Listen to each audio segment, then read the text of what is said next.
Assalamualaikum warahmatullahi wabarakatuh. Alhamdulillahi rabbil alamin.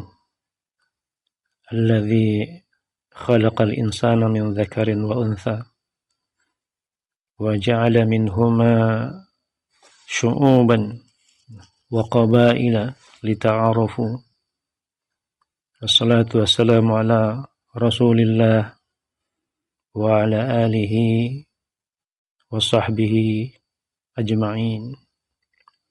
Wa la hawla wa la quwwata illa billahil aliyyil azim. Para pengamat dunia Islam dan juga para penuntut ilmu yang Allah muliakan. Kali ini kita akan membahas gambaran tentang masyarakat Islam ditinjau dari aspek politis. Sampai sekarang masih banyak masyarakat yang menganggap bahwa masyarakat Islam itu adalah masyarakat yang hanya dihuni oleh kaum muslim saja. Tidak ada elemen masyarakat non-muslim. Bahkan tidak mentolerir keberadaan orang-orang non-muslim di dalamnya.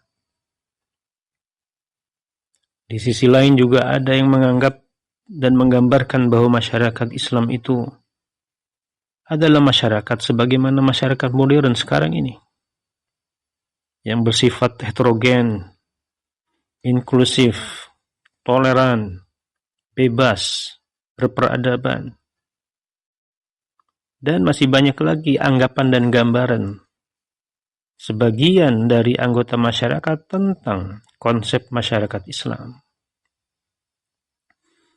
Oleh karena itu, kita akan mendalami apa itu masyarakat Islam, bagaimana gambaran kita tentang masyarakat Islam berdasarkan argumen dan dalil sirah Nabi yang berhasil telah membangun masyarakat Islam dari masyarakat jahiliyah dulunya menjadi masyarakat Islam.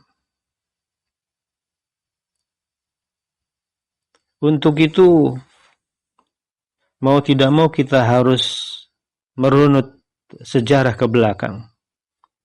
Bagaimana Rasulullah SAW berhasil merubah sekaligus membangun masyarakat jahiliyah menjadi masyarakat Islam. Dan bagaimana ciri-ciri yang unik dan juga menonjol dari masyarakat yang berhasil dibangun oleh Rasulullah SAW.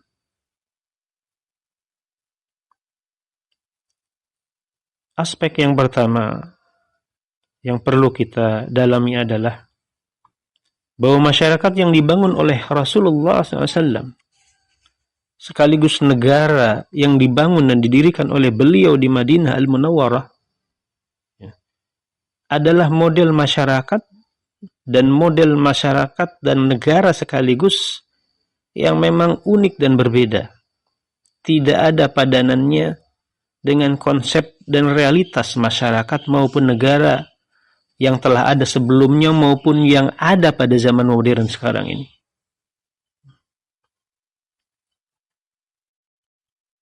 Masyarakat Islam yang dibangun oleh Nabi SAW didasarkan pada akidah Islam. Ini saja sudah membedakan dengan masyarakat-masyarakat atau peradaban manusia sebelumnya yang didasarkan bukan pada akidah Islam.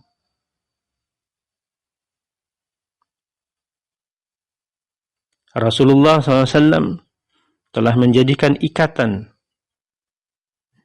yang menjalin antar anggota-anggota masyarakatnya dengan keimanan kepada Islam.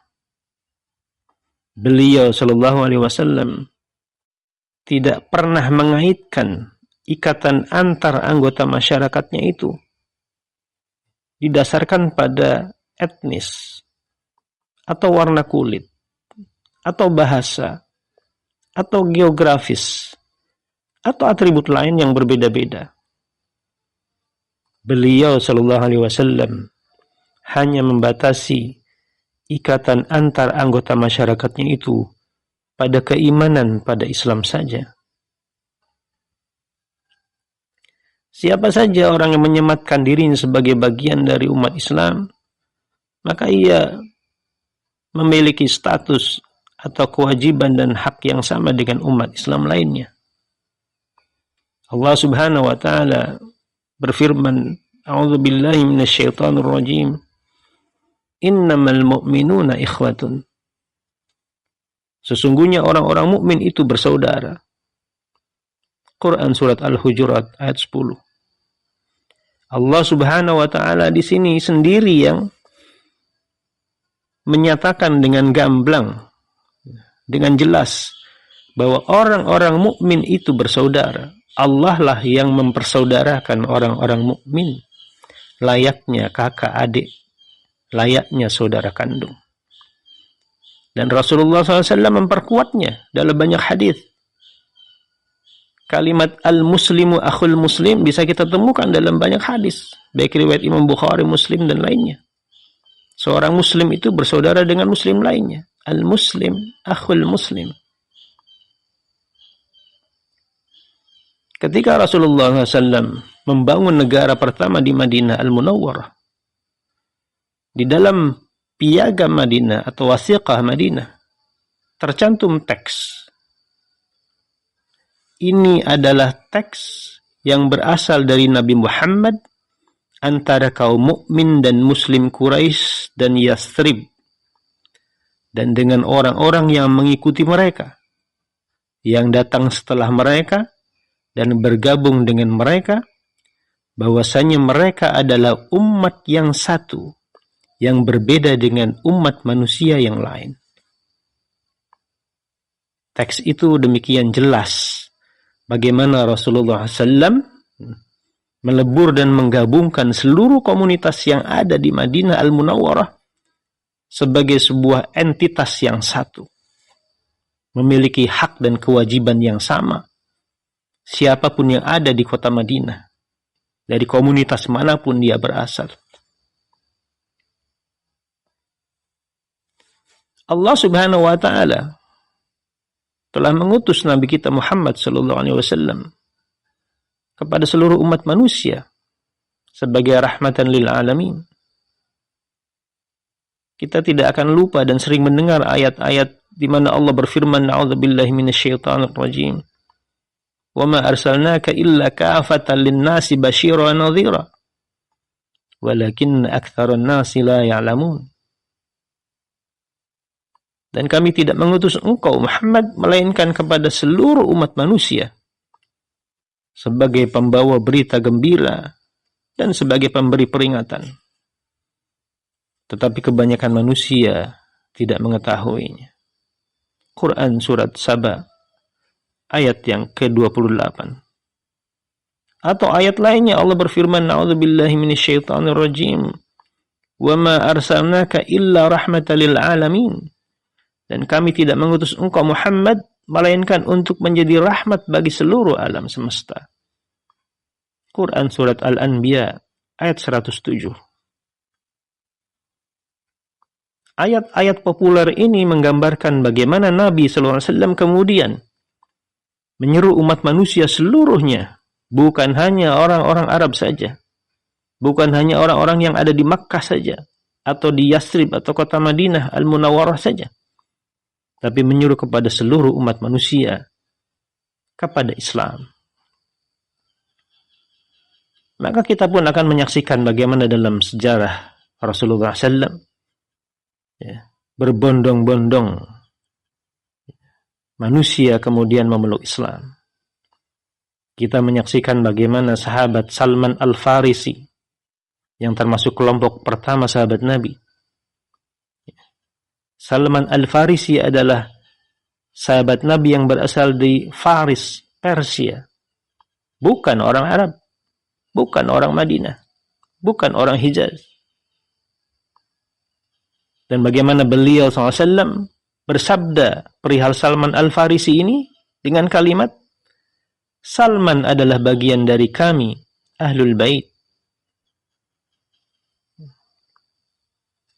Pada masa Khalifah Umar bin Khattab radhiyallahu anhu, beliau mengangkat Salman sebagai gubernur di wilayah Madain. Padahal Salman Al-Farisi bukanlah orang Arab.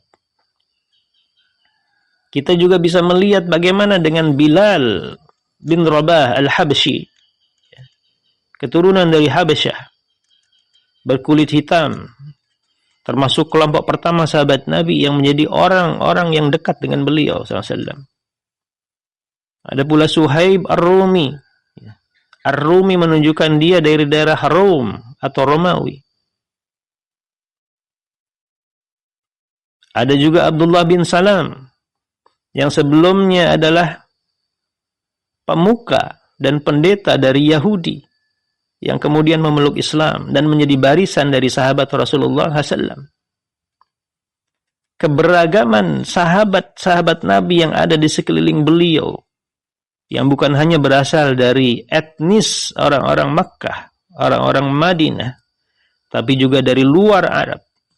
Bukan hanya yang latar belakangnya itu orang jahiliyah, ya, kafir Quraisy, tapi juga ada penganut Yahudi, ya, penganut juga penyembah api, ya, atau Zoroaster. Itu semua ada di komunitas para sahabat yang ada di sekeliling Nabi. Fenomena semacam ini sesungguhnya tidak hanya terjadi pada zaman Nabi saja. Pada masa Khulafaur Rasyidin, pada masa khulafa atau para khalifah berikutnya, baik pada masa Bani Umayyah, Bani Abbasiyah, dan seterusnya, ya, tidak hanya dipenuhi dengan etnis-etnis lokal, tetapi menggambarkan keberagaman masyarakat yang berasal dari kelompok etnis yang hidup di dalam kekuasaan Islam. Para penguasa muslim terdahulu telah berhasil merangkul dan menggabungkan berbagai bangsa dan umat dalam naungan Islam, hingga umat Islam tersebar luas, menjangkau ke berbagai penjuru dunia. Padahal kalau kita lihat risalah Islam, awal munculnya dari Jazirah Arab, menggunakan bahasa Arab. Meski begitu, orang-orang selain Arab telah mengemban dakwah Islam setelah mereka beriman terhadap Islam dengan penuh keyakinan dan semangat, tidak kalah dibandingkan dengan generasi kaum muslim yang berasal dari Arab. Orang-orang selain Arab ini banyak yang kemudian menjadi tokoh-tokoh umat yang jumlah mereka tidak bisa kita hitung, tersebar di seluruh kawasan Islam. Di bidang fikih misalnya, ada sosok Abu Hanifah, bukan orang Arab. Di bidang fikih politik, ada Al-Mawardi, bukan orang Arab. Bahkan di bidang bahasa Arab, ada tokoh yang bernama Sibawayh, bukan orang Arab, orang Persia. Di bidang hadis Nabi, ada Imam Bukhari, Imam Muslim, dan juga para penyusun kitab sunan. Rata-rata bukan orang Arab, orang di luar Arab. Ada orang Asia Tengah, ada orang Versi. Di bidang usul fiqih ada tokoh seperti Al-Amidi.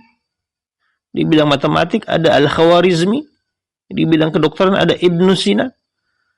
Di bidang militer ada Salahuddin, ada Qutuz, Baybars. Di bidang sejarah dan ilmu sosial ada Ibn Khaldun. Di bidang aliran mazhab dan kajian teologi ada tokoh bernama Al-Maturidi. Ada Imam Asy-Syahrastani.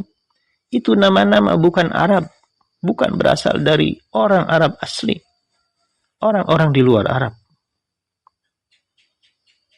Jadi begitulah bagaimana orang-orang selain Arab ini telah berhasil bahkan bisa berkuasa selama berabad-abad memerintah kaum muslim seluruhnya. Karena itu jika kita cermati, kaum muslim tidak pernah membatasi konsep dan pemahaman hanya pada aspek teoritis belaka dari segi meluas dan terbukanya dengan etnis-etnis lain dalam masalah kekuasaan. Mereka telah disatukan dengan akidah Islam, dipersaudarakan oleh Allah Subhanahu wa taala, menjadi menjadi saudara kandung. Al-muslim akhul muslim. Para pengamat dunia Islam dan para penuntut ilmu yang Allah muliakan, begitulah gambarannya dahulu, sampai kemudian muncul konsep dan pemikiran beracun yang menyusup secara perlahan-lahan ke dalam tubuh kaum muslim. Konsep yang bukan berasal dari Islam, konsep yang berasal dari masyarakat barat. Itulah ide dan konsep nasionalisme, di mana kemudian nasionalisme telah memecah belah kita dari umat yang satu menjadi puluhan umat dan bangsa, yang ikatan akidah kemudian digantikan oleh ikatan kebangsaan. Persaudaraan kita didasarkan pada persaudaraan senasib sepenanggungan, pragmatisme yang sifatnya lokal dan regional. Bukan sebagaimana saudara kandung, kakak dan adik. Sungguh sangat berbeda gambaran masyarakat Islam dahulu dengan masyarakat Islam sekarang. Itu adalah aspek pertama yang membedakan masyarakat Islam dahulu dengan masyarakat Islam saat ini. Aspek yang kedua, agama kita memandang manusia tidak didasarkan pada bentuk ciptaannya, seperti atribut etnis, warna kulit, jenis kelamin, ataupun bahasa. Agama kita memandang manusia dalam kapasitasnya sebagai manusia. Ayat-ayat pertama yang Allah turunkan kepada Rasulullah SAW.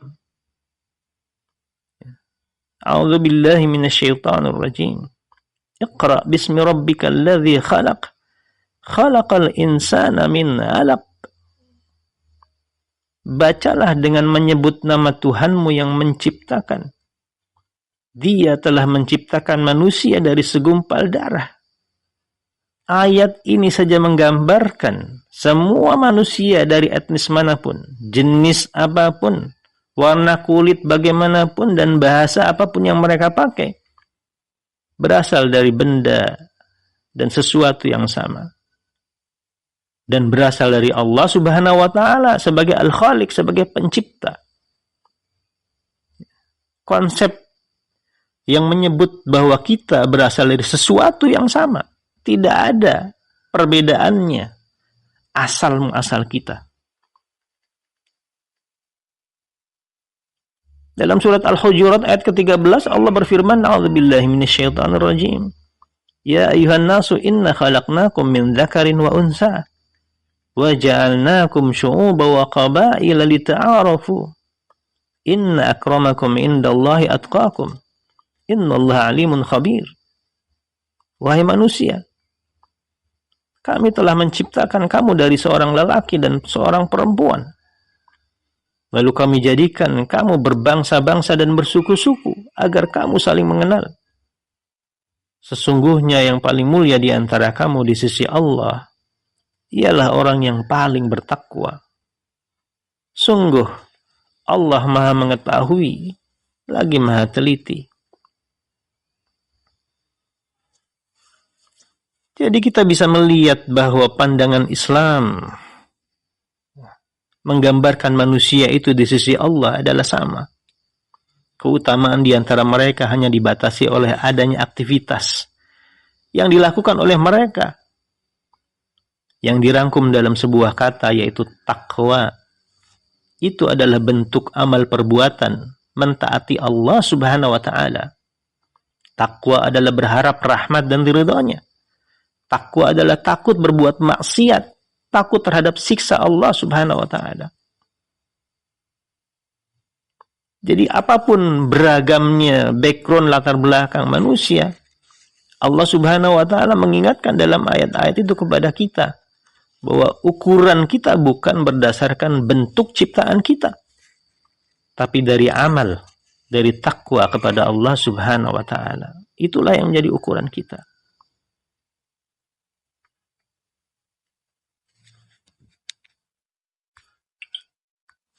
para pengamat dunia Islam, dan juga para penuntut ilmu yang Allah muliakan.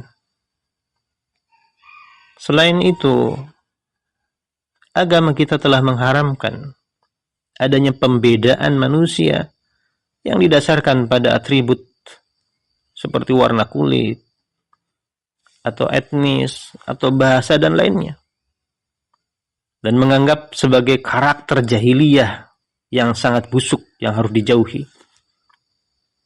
Rasulullah SAW bersabda dalam hadis riwayat Imam Ahmad, "Wa man da'a da'wal jahiliyati fahuwa jusa'u jahannam." Qala rajulun, "Ya Rasulullah, wa in shama wa shalla?" Qala na'am, wa in shama wa shalla. Walakin tasammu bismillahilladzi sammakum ibadallahil muslimin al-mu'minin. Barang siapa yang mempropagandakan seruan jahiliyah, maka balasannya adalah kobaran api Jahannam.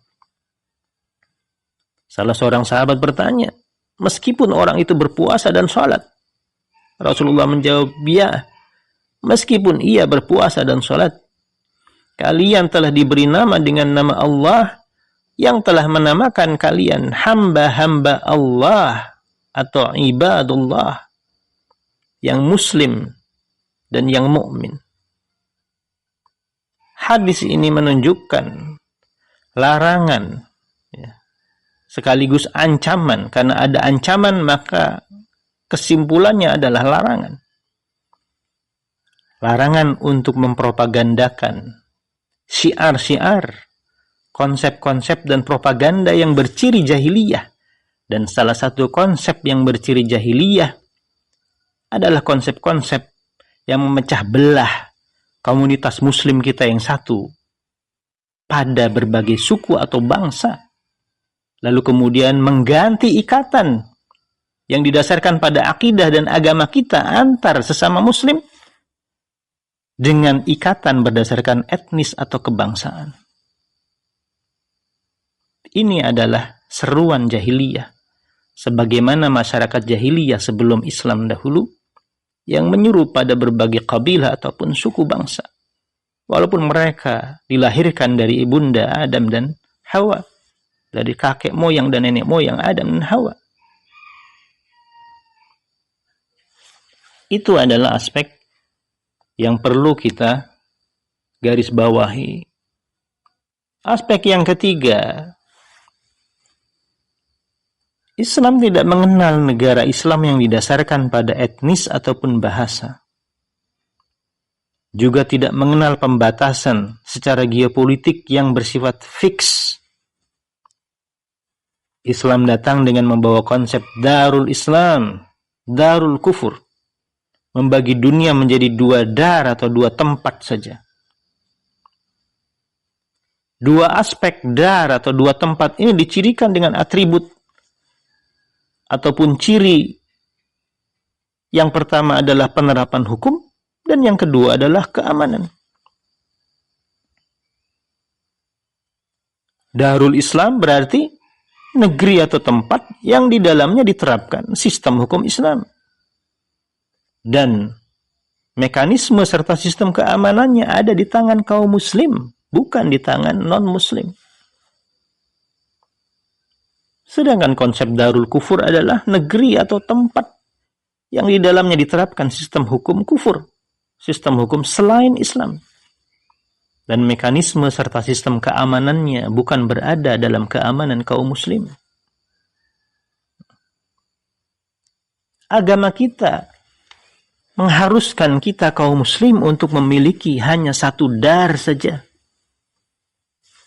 dengan negara yang satu, di mana diwajibkan atas kaum muslim untuk mengangkat dan memiliki seorang amirul mukminin, seorang imam, seorang khalifah, seorang sultan. Jadi pada dasarnya di dalam Islam itu, perbatasan Darul Islam itulah perbatasan negara Islam. Darul Islam itu bisa menyempit, bisa juga meluas, sesuai dengan menyempit dan meluasnya penerapan hukum Islam di dalamnya. perbatasan Islam tidak bersifat fix. Ini konsep yang unik dan tidak dikenal dalam teori politik manapun mengenai perbatasan dan adanya dua konsep Darul Islam dan Darul Kufur. Aspek yang keempat yang harus kita fahami ketika menggambarkan masyarakat Islam dan negara Islam. Meskipun konsep atau mengenai umat Islam itu punya peranan penting di dalam Islam, tetapi hal itu tidak dijadikan sebagai atribut dasar untuk kewarganegaraan di dalam negara Islam. Agama kita hanya mensyaratkan atributnya itu berupa loyalitas kepada negara dan kepada sistem hukum bagi orang yang memegang kewarganegaraan negara Islam. Pemilik kewarganegaraan adalah setiap orang yang tinggal di Darul Islam dan negara Islam secara permanen, baik dia itu Muslim ataupun non-Muslim. Orang yang punya kewarganegaraan ini berarti menjadi rakyat negara Islam. Negara Islam tidak boleh membeda-bedakan rakyatnya di hadapan hukum maupun dalam hal pengaturannya. Oleh karena itu, seorang Muslim yang tinggal di luar negara Islam tidak akan mendapatkan atau tidak akan bisa menikmati hak-haknya sebagaimana yang diperoleh warga negara dari negara Islam. Justru non-Muslim yang tinggal di negara Islam, ia akan mendapatkan hak-haknya sebagaimana warga negara Muslim yang tinggal di negara Islam. Para pengamat dunia Islam dan para penuntut ilmu yang Allah muliakan, 4 aspek, 4 perkara tadi menunjukkan secara gamblang bahwa konsep minoritas itu ditolak oleh Islam. Tidak ada di dalam kehidupan Islam, baik secara umum ataupun rinciannya. Karena konsep minoritas itu kan dibangun dengan membagi manusia berdasarkan atribut etnis, atau kebangsaan, atau bahasa. Begitu juga pembagian berdasarkan agama. Islam tidak memasukkannya ke dalam topik terkait kewarganegaraan dan terkait dengan definisi negara. Pembagian semacam itu tidak bisa diterima oleh Islam. Dan pembagian seperti itu tidak boleh menjadi dasar bagi penentuan kewarganegaraan maupun penentuan atau penyusunan definisi tentang negara. Agama kita memandang bahwa adanya perbedaan etnis, warna kulit, jenis kelamin, bahasa, agama, budaya, dan lain-lain yang ada di antara manusia itu sebatas sebagai fakta adanya pluralitas atau keragaman. Agama kita membolehkan manusia berbicara dengan bahasa mereka masing-masing. Silahkan saja, termasuk dengan bahasa daerah. Agama kita juga membebaskan warga negaranya untuk memeluk agamanya masing-masing tanpa ada intervensi. Kecuali yang asal-muasalnya Muslim lalu kemudian keluar Islam, itu berbeda. Bukti yang paling nyata mengenai perkara ini adalah begitu banyaknya jenis bahasa, suku-suku, agama-agama yang ada dan masih bercokol serta hidup di negeri-negeri Islam saat ini. Dan keragaman seperti itu sudah ada sejak awal negara Islam berdiri di masa Rasulullah SAW. Lebih dari 1000 tahun yang lalu. Inilah gambaran tentang masyarakat Islam yang harus kita wujudkan dalam benak kita. Yang gambaran itu telah hilang di hadapan kita. Masyarakat Islam sebagaimana yang tadi ditunjukkan, yang kita bahas, memiliki ciri yang unik yang berbeda dengan masyarakat lainnya. ikatan di antara anggota masyarakatnya adalah ikatan yang didasarkan pada akidah dan ukhuwah. Dan jika ada non-muslim yang hidup di dalam darul Islam, mereka juga sebagai warga negara yang punya hak dan kewajiban yang sama dengan masyarakat muslim lainnya yang ada di dalam kekuasaan Islam. Kita tidak mengenal istilah mayoritas dan minoritas masyarakat. Semua warga negara sama di hadapan hukum Islam. Semua warga negara memiliki hak dan kewajiban yang sama. Tidak ada keistimewaan satu atas yang lainnya. Ataupun ada kelas 2 atau kelas utama di dalam kewarganegaraan. Semuanya sama di hadapan Islam. Itu adalah konsep masyarakat Islam yang pernah dijalankan dan diterapkan sejak zaman Rasulullah SAW. Sampai zaman kekuasaan Islam terakhir, yaitu negara khilafah Turki Utsmani, yang masih menjalankan dan menerapkan sistem Islam saat itu. Hingga kemudian hilang institusi negara Islam secara formal. Dan bayangan tentang masyarakat Islam pun sirna di hadapan kita. Hampir 1 abad yang lalu, masyarakat Islam saat ini hilang dengan rantai yang menghubungkan bagaimana gambaran masyarakat Islam masa lampau yang berhasil dibangun oleh Nabi kita Muhammad SAW.